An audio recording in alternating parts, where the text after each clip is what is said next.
sobre la novela histórica que escribió meticulosamente la historiadora Celia del Palacio titulada Leona. El texto está dividido en 25 capítulos. La historia comienza en octubre de 1808 y concluye en agosto de 1842. A lo largo de estos 34 años y a través de un narrador en tercera persona, aprendemos cómo vivían, cómo pensaban, con qué gozaban, por qué sufrían, con qué soñaban, qué comían, qué bebían, chocolate, pulque, jerez, y qué epidemias padecieron los habitantes de la Ciudad de México, de San Juanico, Huixquilucan, de Oaxaca, de Chilpancingo, Tierra Caliente, de Toluca, de Sultepec y de Fuente de Coco. La historia comienza en 1808, cuando María Leona Soledad Camila Vicario Fernández de San Salvador aún no cumplía 20 años. Había quedado huérfana de madre en 1807. Sus ojos y mejillas aún eran infantiles, tenía rizos de color negro. Leona, leoncilla, expresaba libremente sus ideas y era consciente del peligro de hacerlo. Practicaba la caridad en la Casa de las Recogidas y en el Hospicio de Pobres. Estaba comprometida con Octavio Obregón, joven poseedor de una enorme fortuna, ya que su madre Camila, antes de morir, consiguió firmar un acuerdo de matrimonio del cual Leona estuvo de acuerdo. No obstante, cuando conoció a Andrés Quintana Roo y se enamoró de él, rompió ese acuerdo. Esta y otras decisiones la llevaron a romper relaciones con su tío, Agustín Pomposo Fernández de San Salvador, su albacea, patriarca de la familia, padre de Manuel, confidente y mejor amigo de Leona. Agustín Pomposo era abogado de la Audiencia y había sido 2 veces rector de la Pontificia Universidad de México. Era un convencido del sistema colonial, por lo tanto, enemigo de las ideas de independencia y autonomía que para esos años proliferaban. ¿A dónde vamos a ir siendo autónomos?, decía. Don Agustín empleó como aprendiz en su despacho a Andrés Quintana Roo, joven yucateco brillante, talentoso, cuya conducta nunca había dejado que desear. Eso sí, le faltaba la fortuna, pero la conseguiría tarde o temprano. Con el patrimonio que le había heredado Gaspar Martín Vicario a su hija Leona, más de 150,000 pesos en bienes, la joven pudo vivir en su propia casa, así como sus tíos, primos y abuela, quienes habitaban en una residencia contigua. Leona tuvo posibilidad de invitar a sus amistades a tertulias y reuniones y hablar libremente de las ideas que compartían sobre igualdad, independencia y autonomía. Los amigos de ese entonces se mantuvieron por años, entre ellos Carlos María de Bustamante, el padre Sartorio, José Joaquín Fernández de Lizardi, Antonio del Río, Juan Ras, entre otros. Leona admiraba al padre Hidalgo, a Ignacio Allende, a Ignacio López Rayón, a José María Morelos. Muy pronto, ella se da cuenta que se ha convertido en una sediciosa, adicta a la insurgencia. Por ello, puso su fortuna a favor de la causa independentista. Primero, ofreció su casa para que fuera el centro de distribución de cartas y mandados e ingenió un sistema para disimular las comunicaciones poniendo nombres falsos. Allí apareció el de Telémaco, el cual eligió del libro Las aventuras de Telémaco, tratado político moral y de buen gobierno del escritor francés François Fénelon. El sistema de las cartas funcionó bien por un tiempo, hasta que alguien los delató y Leona se vio obligada a huir. Las autoridades de la Inquisición la acusaron por el delito de impidencia. Pedían que delatara a los conjurados. No lo hizo. De manera brillante, la autora nos presenta a Leona como una mujer astuta, hábil, contestataria, en sus respuestas para no revelar ningún nombre cuando fue interrogada. No pudo decirlo. No puedo comprometer a los sujetos de quienes se trata en ella, en las cartas. La infanta de la nación americana logró escapar y reunirse poco después con Andrés Quintana Roo en Chilpancingo. Allí contrajeron matrimonio el 6 de noviembre de 1813. Habían dejado de verse 2 años. Los incidentes que tuvo que padecer le forjaron su carácter y nunca se arrepintió de sus convicciones. Para ella la patria fue primero y la libertad que buscaron fue el motor que la motivó. Su relación con Andrés fue amorosa e intelectual. Procrearon 2 hijas a quienes heredó un patrimonio invaluable en valores. Genoveva, la mayor, nació en condiciones paupérrimas y ante tales adversidades, Leona tuvo el valor de sacarla adelante. Vio además por los hijos de los más desvalidos, enseñándolos a leer y a trabajar. Participó activamente y se enfrentó a hombres que despreciaban a las personas que pensaban diferente a ellos, especialmente a las mujeres. Nunca se sintió menos, al contrario, Leona fue una mujer firme, convencida de lo que quería, luchó por sus ideales y pagó el precio de la libertad. Una novela como Leona se publica en un momento oportuno, en el cual el rol de una mujer de la primera mitad del siglo XIX, a quien poca atención se le ha dado a pesar de su importancia, la posiciona y la saca del cajón del olvido.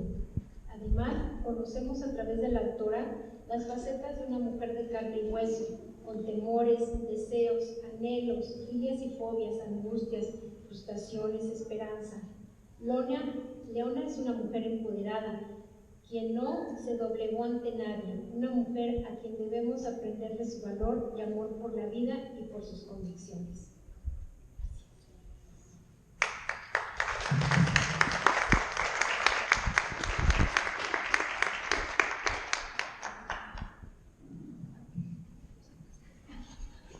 Buenas tardes, muchísimas gracias por la presentación que has hecho del libro, muchas gracias. Y bueno, muchas gracias a todos ustedes por estar aquí esta tarde, aquí desafiando los virus y los elementos y el viento y el frío y todo.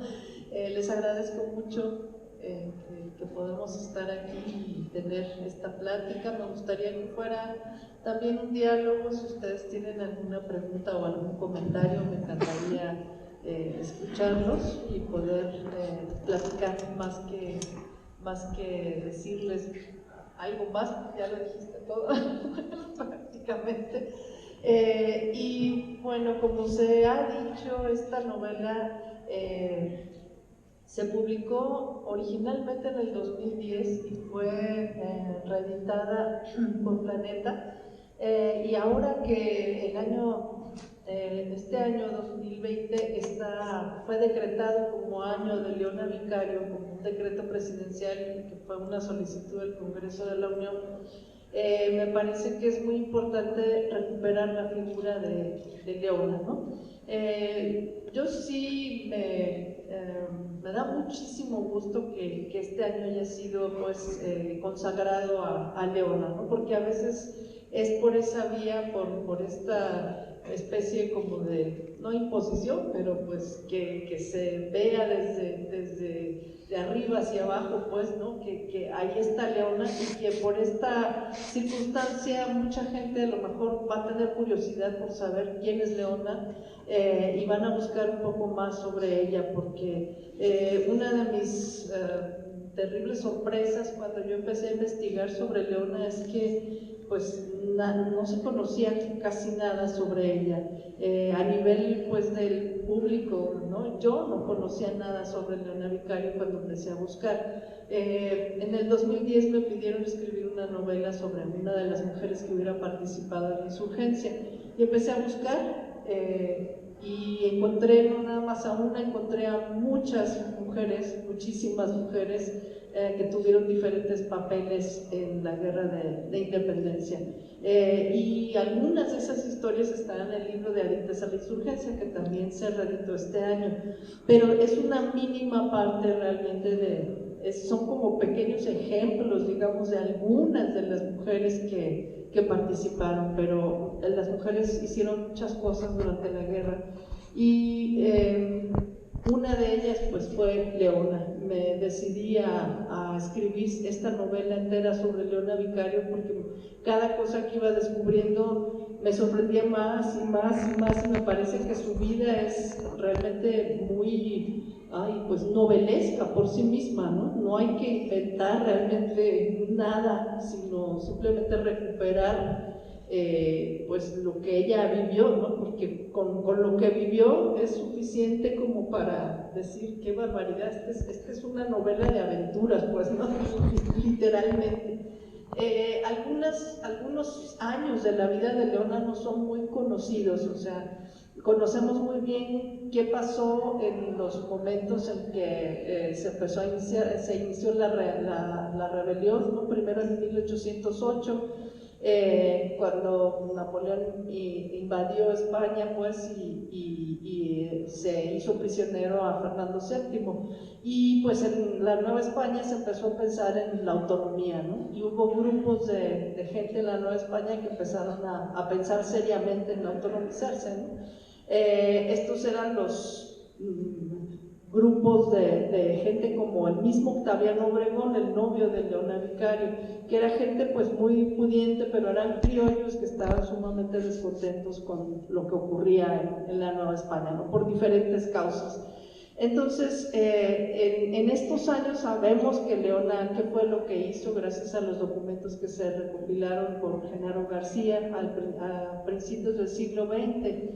Pero después no se sabe, cuando huyó de la Ciudad de México, todo lo que hizo después de salir de la Ciudad de México, tenemos así nada más como chispazos de que anduvo aquí, anduvo allá, y uno puede nada más como intuir la presencia de Leona en esos lugares.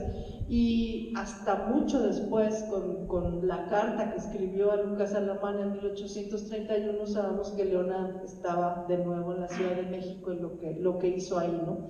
Pero digamos, todavía hay muchísimas cosas que es necesario seguir investigando sobre la vida de Leona. Y pues este año es el año como más indicado, porque ahora sí a todo el mundo le empezó a urgir buscar en los documentos y empezar a preguntarse qué pasó y dónde estará y qué habrá hecho.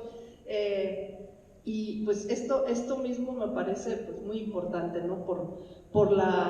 Porque no estamos acostumbrados a ver que las mujeres hayan participado activamente en la historia, y siempre lo repito, me da mucha tristeza que en los libros de texto no vemos mujeres prácticamente en los libros de texto de la primaria, de la secundaria, por lo menos en los que yo aprendí, ¿no?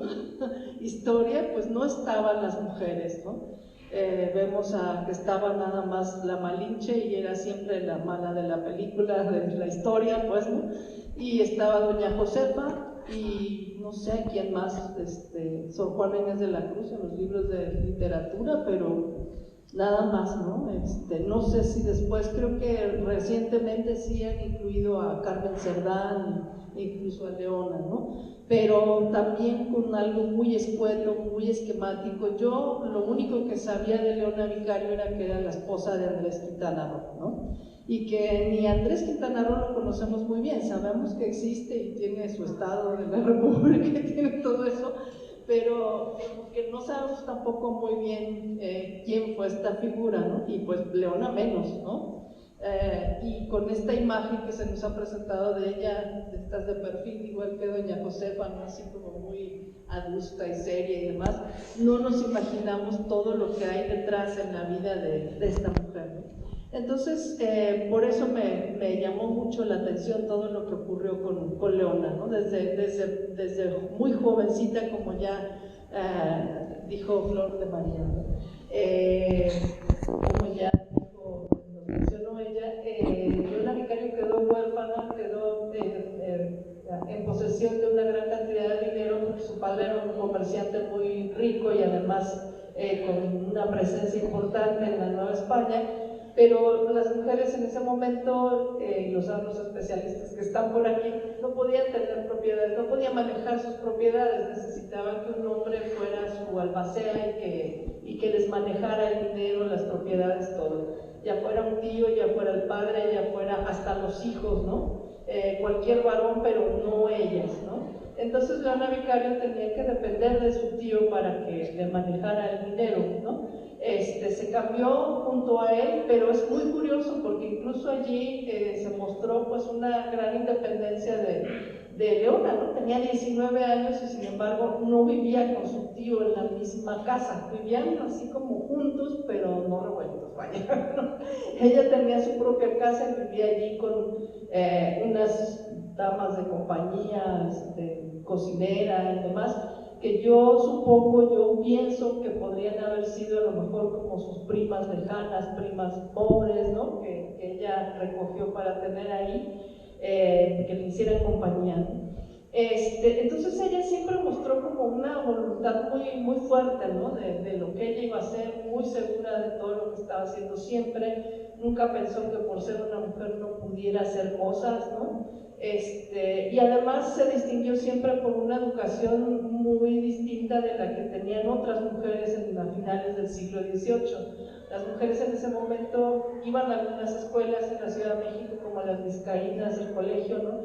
Pero no les enseñaban tampoco gran cosa. Sabían leer, sabían escribir un poco, otras no tanto, bordar, coser, orar, ¿no? A lo mejor a veces tocar algún instrumento mal, ¿no? Ya con eso tenía suficiente como para buscar un marido y ya casarse, ¿no?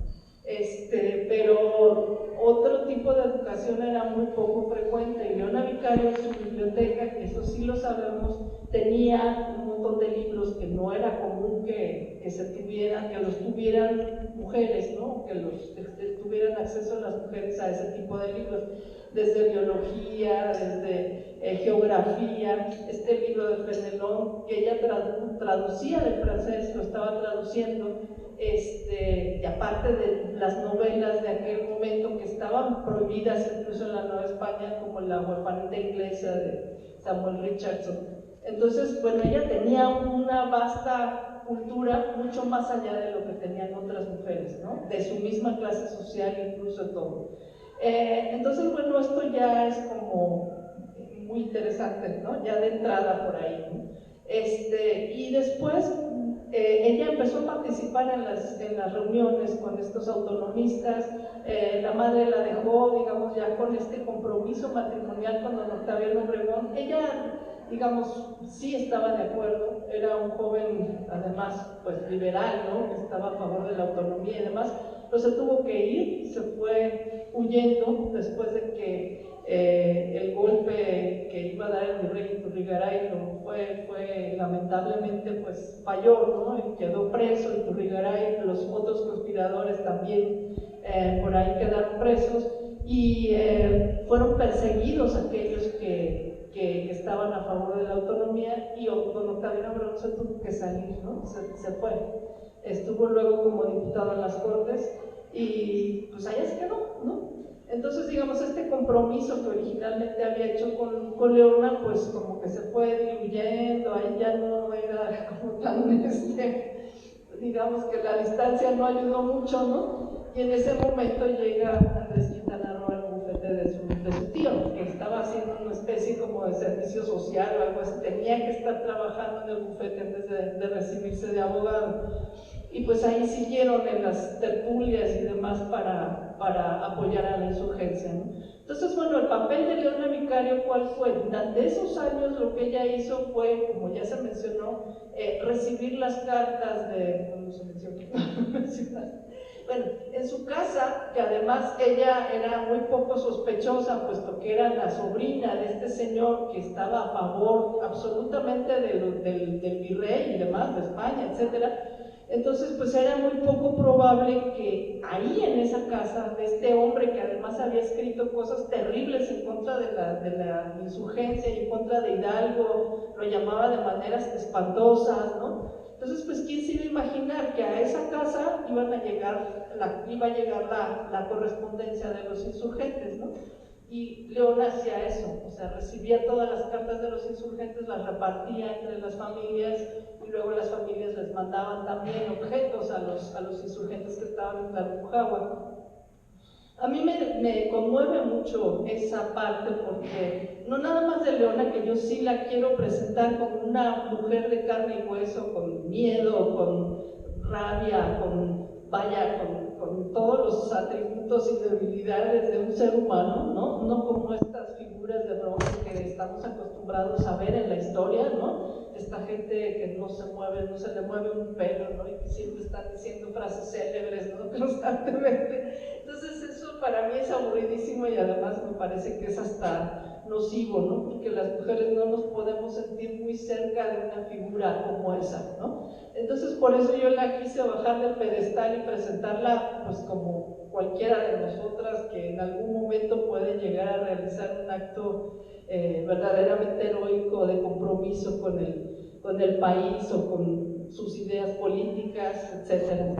Entonces ella recibía estos objetos, pero no nada más Leona, sino que también mi intención fue presentar a estos héroes que conocemos por nombre, Rayón, Allende, etc., como también gente de carne y hueso, pues que estaban sufriendo muchas privaciones.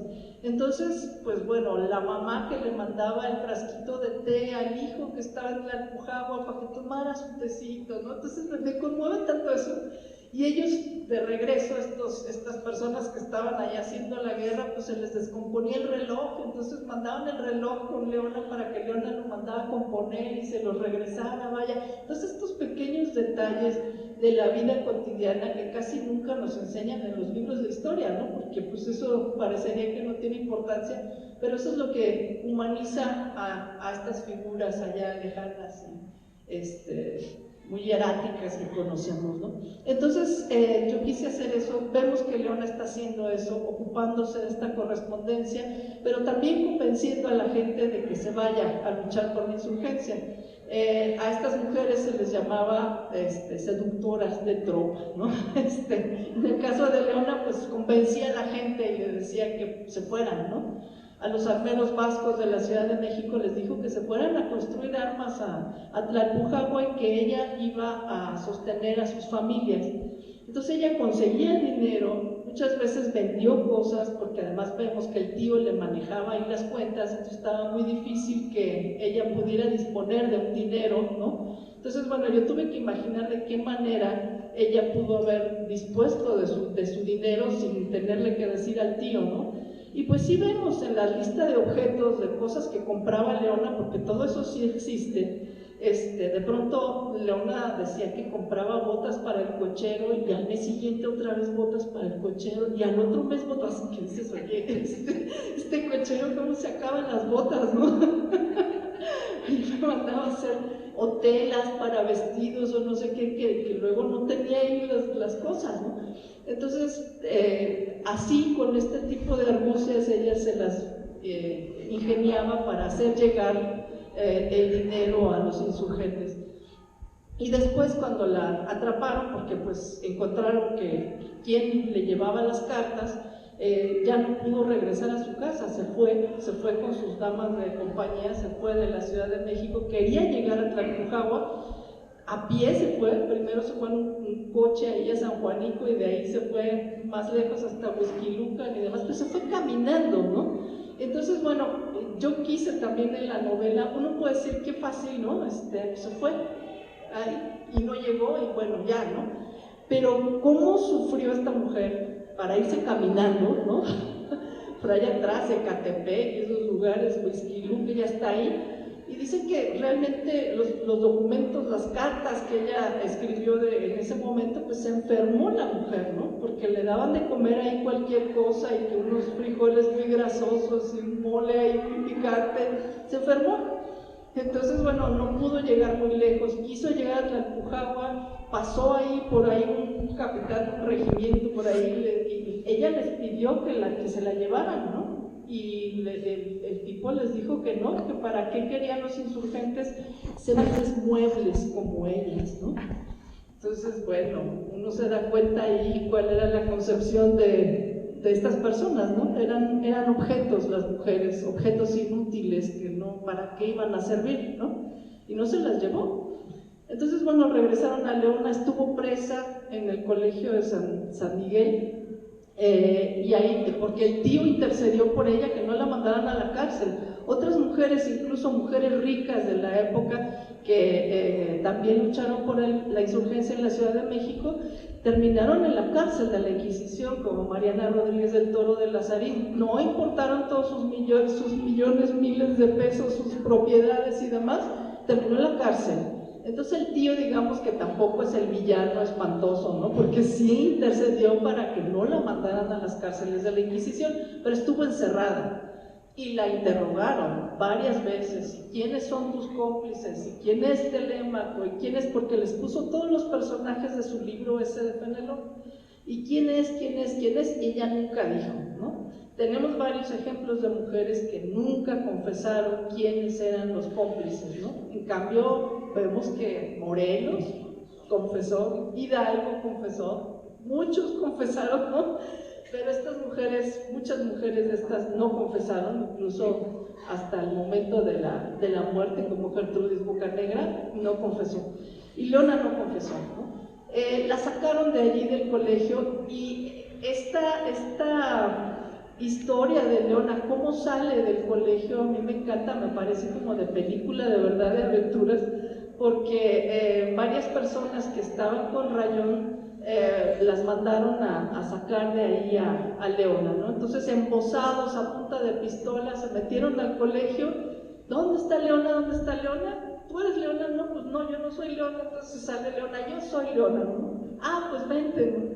Y pues ya le dijeron que venían de parte de Rayón, pero pues uno se imagina acá los tipos embosados y demás que la van a sacar del colegio aquel, ¿no?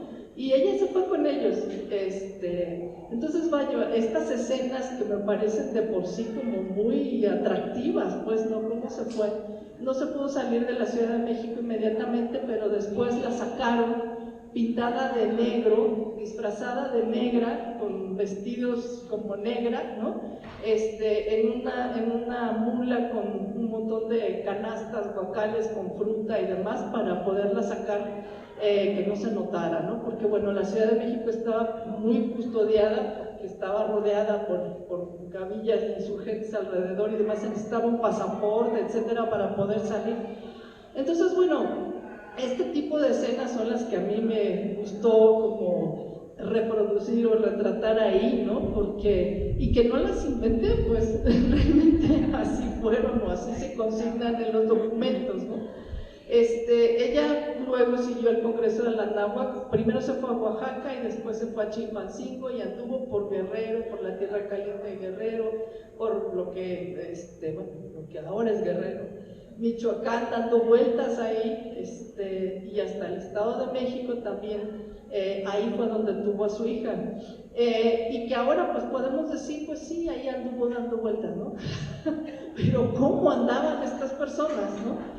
Y de eso, de la actuación de Leona en esos años, se sabe muy poco. Se sabe que algunas mujeres estaban con los insurgentes ahí, haciendo otras funciones, pero ¿qué hacía Leona, no? Entonces ahí sí tuve que recurrir, digamos, como a la ficción para poder pensar qué es lo que pudo haber hecho Leona ahí, ¿no?